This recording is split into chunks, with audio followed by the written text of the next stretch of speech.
Okay, the playoffs began in northern Nevada on the opening week with the fourth seed, the Reno Huskies, entertaining Douglas Tigers. And, these two teams hadn't played before during the season, so it was going to be all new. Everything was new. The scouting reports were in. Were they going to be accurate or not?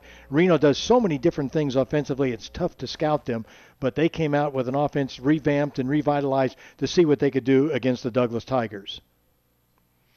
We look very early. Nick Norton started as their I-back or quarterback. He finds Alex Staley on a big gainer for 40-plus yards to get Reno off and moving on their opening possession. Staley with the grab, and then Norton will do the job himself as he goes over the left side, gets in the end zone. So on their opening possession, Reno marches 86 yards to go on top. The extra point, unfortunately, was no good. Once again, Norton will get the quick direct snap. He'll go up the middle, go in the end zone, and look like, man, Reno really prepared well for this playoff game as they're on top 12-0 early in the ball game. They were off and going, and Douglas hadn't figured them out. But it didn't take long for Mike Nolting to catch fire. He goes to the air. He came in throwing for more than 2,100 yards. He will catch Nick Mistretti in the end zone. Mistretti beat the defense really bad, got beyond them, and ended up in the end zone for the first touchdown of the night for the Douglas Tigers. And then a high snap off the hand of Norton, bobbles around. He tries to pick it up, but it's recovered by Douglas, and once again, they were in business.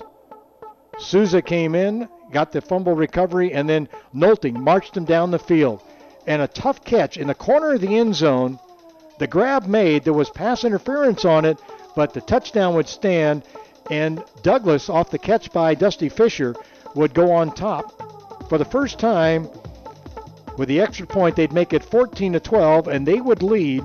You see, there was some discussion about who was pushing, but to begin the third quarter, Reno needed to go. They were down by 2 at halftime. They get the big return up the middle, good for 50 yards, and operating on a short field. You think, well, maybe Reno had some trouble in the second quarter, but they're back here to begin the third quarter. Unfortunately for them, all they could muster was a 25-yard field goal off the foot of Alex Staley. After scoring 12 in the first quarter, they get 3 in the third quarter, but still, the game was yet to be decided. And then on the very next play, Nolting drops back. Nick Mistretti gets beyond the defense once again. They can't make the tackle. Mistretti, with no one close to him, will gallop in the end zone. This play good for 80 yards and a touchdown. Mistretti almost beside himself in the end zone. Can't believe that they got the long bomb for the 80-yard touchdown. Again, Reno trying to muster some offense. Norton back to throw. Throws over the hands of his intended receiver. A diving interception by Von Hazen. He comes up with it, shows the football, said, yeah, I picked it right off the surface. I grabbed it. We're on our way. Nolting again will throw the wide receiver screen. Same guy, number 23, Nick Mistretti, weaving his way through the defense. You can see the kind of speed he has. Once he gets beyond the defense, nobody going to run him down from behind. His third touchdown catch of the evening. But Douglas kept going. They finally started to use Connor Peterson after using him sparingly in the first half. He will get behind the block of Zach Kinder, go in the end zone, and again, almost untouched. He made it look way too easy. Nolting wouldn't be left out of the scoring column himself. He fakes the pitch, cuts back over the middle, and will have an easy time sidestepping a tackle getting into the Reno end zone.